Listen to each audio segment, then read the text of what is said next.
بسم اللہ الرحمن الرحیم۔ حضرت عبد الرحمن بن ابی بکر صدیق رضی اللہ عنہ کا رومیوں سے جنگ کرنا اور حضرت خالد بن ولید رضی اللہ عنہ کا میدان جنگ میں جانا۔ رافع بن عمیر الطائی رضی اللہ عنہ کہتے ہیں کہ حضرت عبد الرحمن بن ابی بکر صدیق رضی اللہ عنہ کے مقابلے کے لیے رومی بہادروں کے اندر سے علی ترتیب یکے بعد دیگرے 5 سوار نکلے۔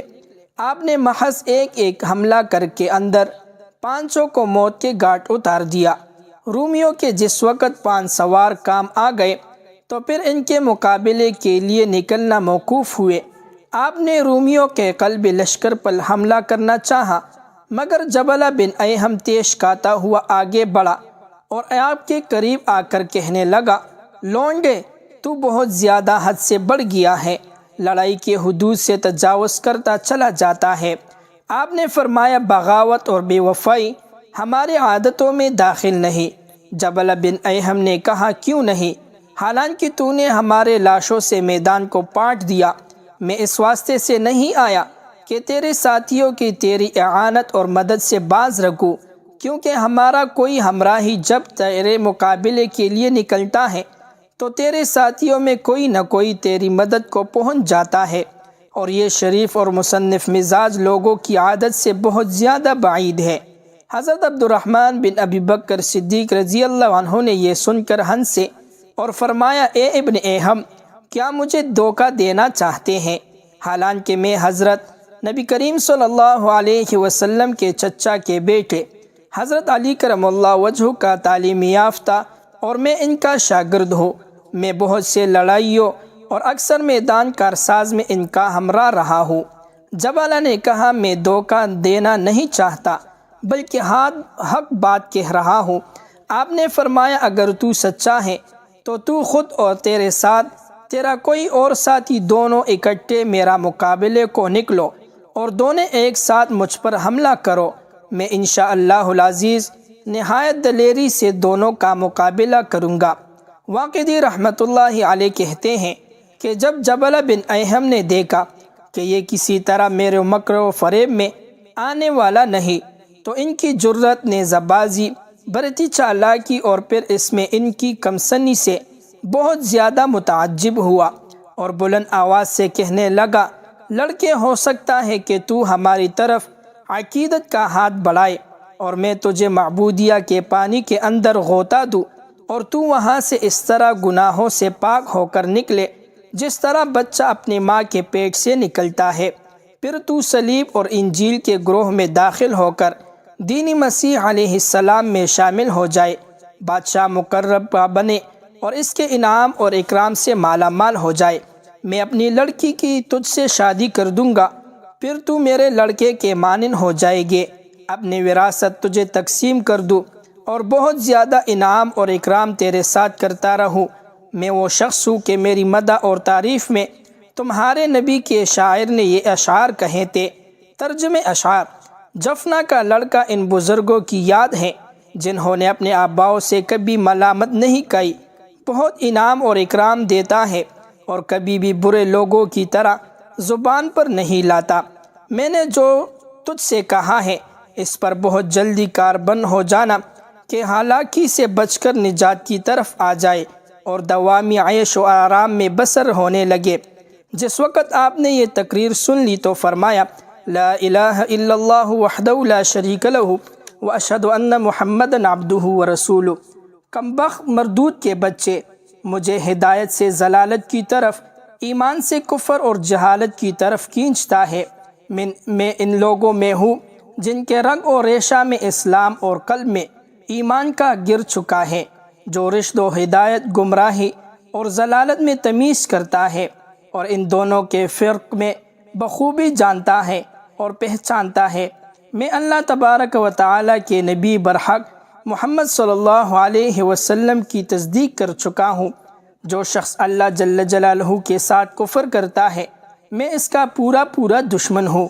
لے اب لڑائی کے لیے ہوشیار ہو جا اور ان مکر و فریب کی تہوں کو علیحدہ رکھ، تاکہ میں تیری ایک ایسا جچہ دلات ہاتھ رسید کروں تاکہ تیری موت تجھے یاد کرتے ہوئے تیرے پاس بہت جلدی چلے آئے اور میں تجھے خاک اور خون میں ملا دوں، اور پھر اہل عرب تجھ جیسے کافر اور صلیب کے بندے کو اپنی طرف منسوب کرنے میں تکلیف نہ اٹھائے۔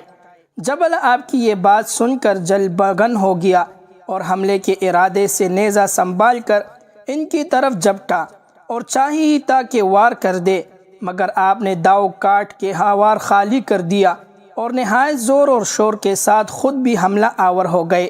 دونوں حریفوں میں نیزہ بازی ہونے لگی اور فن ضرب کے جواہر آ کے ان کے قدموں پر لوٹنے لگے۔ نیزے کی یہ لڑائی دیر تک ہوتی رہی، حتیٰ کہ حضرت عبد الرحمن رضی اللہ عنہ کے بازو نیزے کے کرتب دکھلاتے دکھلاتے اس کے اڑانے سے سست ہو گئے۔ آپ نے اسے ہاتھ سے پھینک دیا اور تلوار سونت کر مقابلے میں ڈٹ گئے۔ دونوں حریفوں میں پھر ایک گمسان کارپن پڑا۔ آخر آپ نے نہایت برتی کے ساتھ بڑھ کر ان کے نیزے پر اس زور سے ماری کہ نیزہ کٹ کے دور جا کے پڑا۔ جبلہ نے باقی مانندہ نیزہ ہاتھ سے پھینک کر اپنی تلوار کو میان سے کھینچا، جو قوم عاد باقی ماندہ یادگار قوم کندہ کی تلواروں میں سے ایک تلوار تھی، جو ایک چمکتی ہوئی بجلی تھی اور جس پر پڑتی اسے کاٹ ہی چھوڑتی۔ اس تلوار کو لے کر اس نے اپنی پوری قوت کے ساتھ آپ پر حملہ کیا۔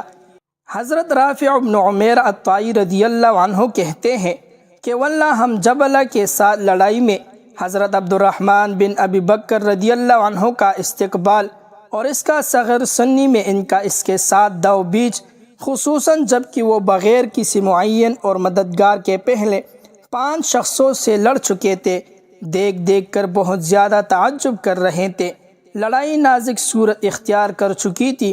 آخر ایک دفعہ دونوں بہادروں کی تلواریں ایک ساتھ اٹھی اور نہایت ضرب کے ساتھ دونوں جان بازوں پر پڑی، مگر عبد الرحمن رضی اللہ عنہ نے کسی قدر سبقت کی۔